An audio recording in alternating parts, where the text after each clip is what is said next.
बड़ी बातें हमारे पास बहुत सारी हैं और सारी की सारी बड़ी हैं। सबसे पहले तो ये कि क्या रुपए की रिकवरी बाजार के काम की है, और इसमें सबसे पहले तो बाजार में कमजोरी की वजह क्या है, क्यों इतना कमजोर लगातार तीसरे दिन बाजार होते हुए दिख रहे हैं। दूसरा पूजा जो है वो ये कि रुपए में मजबूती आने के बावजूद बाजार में रिकवरी क्यों नहीं लौटती दिख रही, ये भी बड़ा सवाल है।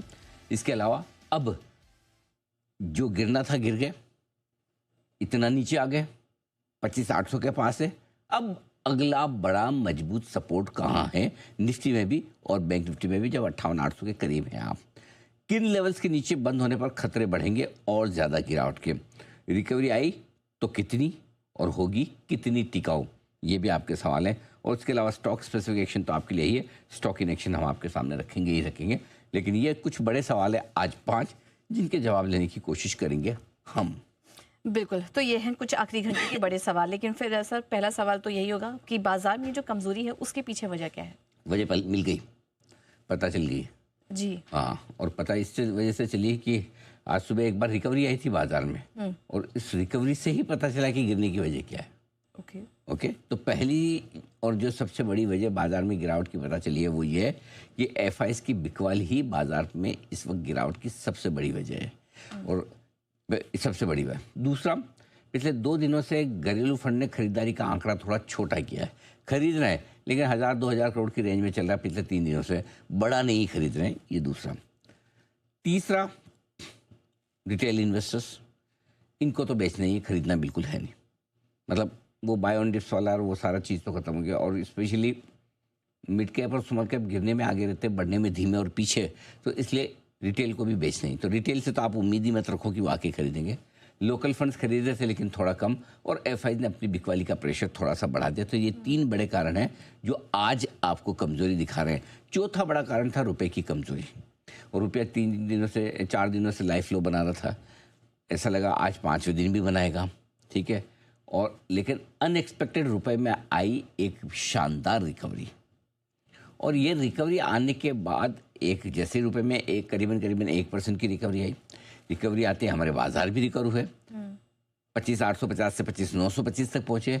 लेकिन 25,900 पहुंचते ही 925 पहुंचते ही जो थप्पड़ लगी, मतलब 75 पॉइंट वापस वहीं पर आने में टाइम ही नहीं लगाया। आप देखो ना, ये पूरा चार्ट देखो, पहाड़ी पे घास थोड़ी सी है वहाँ हरी हरी, बाकी पूरी लाल ही लाल है। करेक्ट। सो इसका मतलब क्लियर कि ऊपर टिके नहीं है। अगर करेंसी मार्केट और रुपए की कमजोरी भी वाकई में बाजार पर भारी पड़ रही है, तो फिर रुपए की रिकवरी को भी थोड़ा सेलिब्रेट तो करना चाहिए। चलो सेलिब्रेट नहीं करते हैं, अब क्या सेलिब्रेट करें, लेकिन कम से कम दुख दर्द तो कम करें, गिरना तो बंद करें, गिरना तो कम करें। वो भी नहीं दिख रहा। अब भी देखिए 65-67 रुपया मजबूत है, लेकिन हमारे कहाँ कौन सी मजबूत है, हम डे लो के आसपास है। तो स्क्रीन पर बिकवाली का प्रेशर साफ दिख रहा है, और ऐसे में इस गिरावट में करेंसी मार्केट का योगदान कम है। अगर सिर्फ करेंसी की वजह से गिर रहे होते तो आज फिर करेंसी की वजह से हमें बढ़ना भी चाहिए, ठीक है। डाउ और नेस्डेक फ्यूचर्स लाइए, क्योंकि 3 दिनों से आप देख रहे हैं डाउ में कमजोरी है। नेस्डेक 3 दिनों के बाद कल हल्का रिकवर होकर बंद हुआ। आज आपके लिए डाउ फ्यूचर्स थोड़ा सा ऊपर है, 50-60 पॉइंट ऊपर है, नेस्डेक फ्यूचर्स 50-60 पॉइंट ऊपर। तो ऐसा भी नहीं कि कोई आप ग्लोबल मार्केट से आपको बहुत मजबूती के संकेत है। मेरा ये समझना है कि बिकवाली का जो डर आपको स्क्रीन पर दिखा है वो ये साफ बता रहा है कि प्रेशर बेचने का, एंड ऑफ डे अच्छी से अच्छी खबर और बिकवाली होगी मार्केट में तो सप्लाई आएगी। खराब से खराब खबर और किसी को खरीदना ही हो तो फिर आप अलग तरह का ट्रेड देखेंगे। तो इस वक्त पूजा जो दिख रहा है वो ये है कि बिकवाली का प्रेशर ज़्यादा है, और बिकवाली का प्रेशर पूरा का पूरा एफआईएस की तरफ से। देखें ना, 10% पे गिरते पड़ते एफआईएस की इंडेक्स फ्यूचर्स लॉन्ग पोजीशन आ गई है, तो इतने हफ्तों के निचले स्तरों पर। तो कुल मिलाकर मामला थोड़ा ढीला है, बिकवाली का दबाव झेल रहे हैं बाजार। तो एफआई की बिकवाली है बड़ी वजह, इसी वजह से रुपए में रिकवरी से भी सपोर्ट नहीं मिल रहा है बाजार को। तो फिर सर अब ऐसे में अब देखिए यहाँ पर हम 25,800 के भी नीचे आ चुके हैं। अब मजबूत सपोर्ट लेवल्स क्या नजर आ रहे हैं? आ गई है मजबूत सपोर्ट 10-11 दिसंबर वाले। 10 दिसंबर को देखिए इंट्राडे में, 11 दिसंबर को इंट्राडे में 25,693 यानी 25,700 मान लो राउंड फिगर में।